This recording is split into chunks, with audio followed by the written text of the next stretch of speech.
بسم اللہ الرحمن الرحیم۔ السلام علیکم ورحمۃ اللہ وبرکاتہ۔ امید کرتا ہوں آپ تمام حضرات خیریت سے ہوں گے۔ اللہ جل مجدہ آپ تمام حضرات کو اپنی حفظ و امان عطا فرمائے۔ یہ حدیث جامع ترمذی میں موجود ہے۔ حضرت عبدالعزیز بن جریج رضی اللہ تعالیٰ بیان کرتے ہیں کہ میں نے حضرت ام المومنین عائشہ صدیقہ رضی اللہ تعالی عنہا سے پوچھا کہ رسول اللہ صلی اللہ علیہ وآلہ وسلم وتر میں کیا پڑھتے تھے؟ تو حضرت ام المومنین عائشہ صدیقہ رضی اللہ تعالی عنہا نے فرمایا، پہلی رکعت میں سبح اسم ربک الاعلی پڑھتے، دوسری رکعت میں قل یا ایھا الکافرون پڑھتے، اور تیسری رکعت میں قل ھو اللہ احد پڑھتے اور معوذتین پڑھتے تھے۔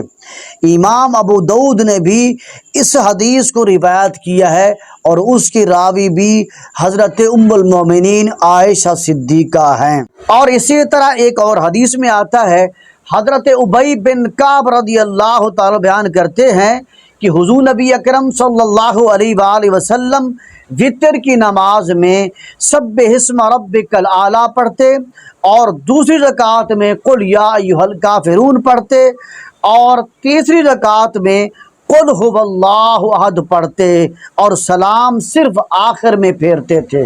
یہ حدیث سنن نسائی میں موجود ہے۔ اور یہ جو آج کل اہل حدیث غیر مقلد حضرات کہتے ہیں کہ نبی صلی اللہ علیہ وآلہ وسلم وتر کی نماز 2 رکعت پڑھ کے سلام پھیر دیتے تھے، اس کے بعد 1 رکعت وتر پڑھتے تھے، اس کے متعلق بھی آپ سن لیجئے۔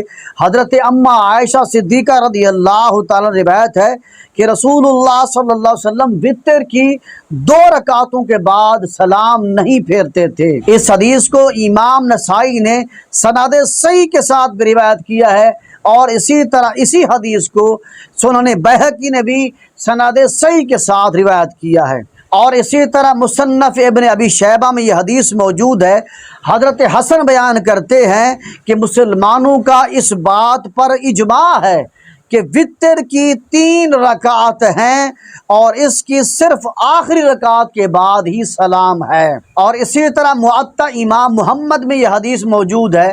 حضرت عبداللہ بن مسعود رضی اللہ تعالیٰ بیان کرتے ہیں کہ میں 1 رکعت وتر کو ہرگز کافی نہیں سمجھتا۔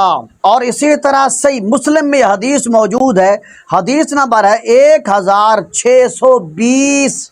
حضرت ام المومنین عائشہ صدیقہ رضی اللہ تعالیٰ سے روایت ہے کہ حضور نبی اکرم صلی اللہ علیہ وآلہ وسلم تہجد پڑھنے کے بعد رسول اللہ صلی اللہ علیہ وسلم 3 رکعت وتر پڑھتے تھے۔ حضرت عائشہ صدیقہ رضی اللہ تعالیٰ کہتی ہیں، میں نے عرض کیا یا رسول اللہ صلی اللہ علیہ وسلم، آپ وتر پڑھنے سے پہلے سو جاتے ہیں؟ فرمایا نبی علیہ السلام نے، اے عائشہ میری آنکھیں سوتی ہیں اور دل نہیں سوتا۔ اور اسی طرح 3 رکعت وتر کے متعلق مصنف ابن ابی شیبہ میں یہ حدیث موجود ہے۔ حضرت انس رضی اللہ تعالیٰ نے 3 رکعت نماز وتر پڑھی اور صرف آخر میں سلام پھیرا۔ اور اسی طرح مصنف ابن ابی شیبہ میں یہ حدیث موجود ہے کہ حضرت علی رضی اللہ تعالیٰ عنہ اور حضرت عبداللہ بن مسعود رضی اللہ تعالیٰ عنہ کے اصحاب وتر کی 2 رکعت کے بعد سلام نہیں پھیرتے تھے۔ اور اسی طرح مصنف ابن ابی شیبہ میں یہ حدیث موجود ہے۔ حضرت عائشہ صدیقہ رضی اللہ تعالیٰ بیان کرتی ہے کہ رسول اللہ صلی اللہ علیہ وسلم وتر کی 2 رکعتوں کے بعد سلام نہیں پھیرتے تھے۔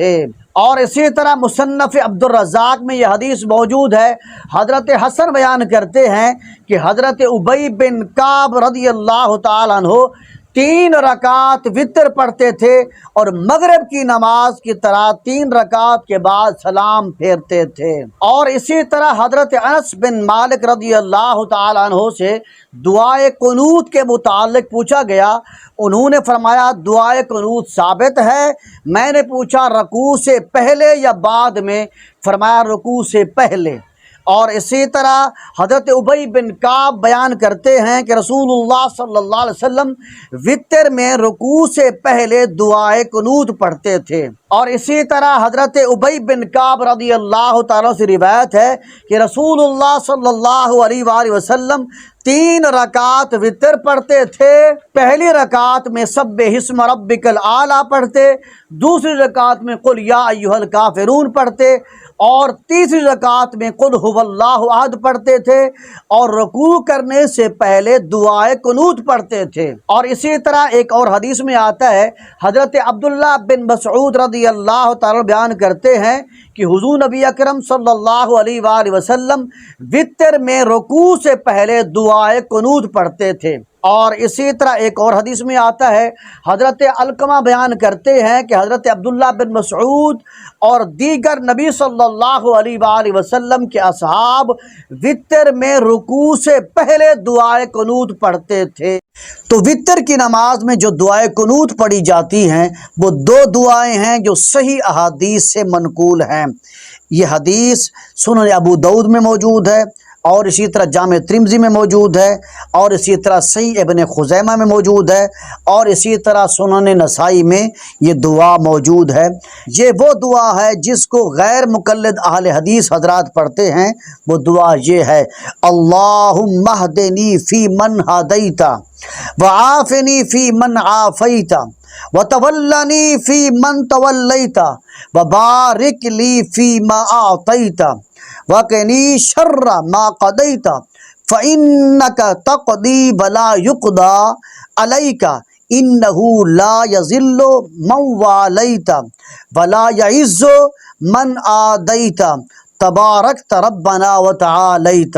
اور اسی طرح وتر کی وہ دعائے قنوت جس کو اکثر حنفی حضرات پڑھتے ہیں، وہ دعائے قنوت بھی صحیح احادیث سے ثابت ہے، اور وہ دعا یہ ہے، اللہم انا نستعینک ونستغفرک ونؤمن بک ونتوکل علیک۔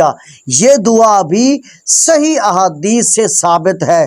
چنانچہ یہ حدیث مصنف ابن ابی شیبہ میں موجود ہے، اور اسی طرح مصنف عبد الرزاق میں موجود ہے، اور اسی طرح المراسیل لابی داؤد سجستانی میں موجود ہے، اور اسی طرح یہ حدیث شرح مانی الاثار للامام طحاوی میں موجود ہے، اور اسی طرح یہ دعا الطبرانی میں موجود ہے، اور اسی طرح یہ دعا السنن الکبریٰ للبیہقی میں موجود ہے، اور اسی طرح یہ دعا کنز الامال میں بھی موجود ہے۔ تو خلاصہ کلام یہ ہے کہ جس کو جو دعا آسانی کے ساتھ یاد ہو جائے، اس کو وہی دعا دعائے قنوت کے طور پر وتر کی نماز میں تیسری رکعت کے رکوع سے پہلے پڑھ لینی چاہیے۔ اور اسی طرح اگر کسی کو ان 2 دعاؤں میں سے کوئی دعا بھی یاد نہ ہو تو پھر اس کو چاہیے کہ وہ یہ دعا بھی پڑھ سکتا ہے، ربنا آتنا فی الدنیا حسنۃ وفی الآخرۃ حسنۃ وقنا عذاب النار۔ تو اس دعا کے پڑھنے سے بھی اس کے وتر صحیح طور پر ادا ہو جائیں گے۔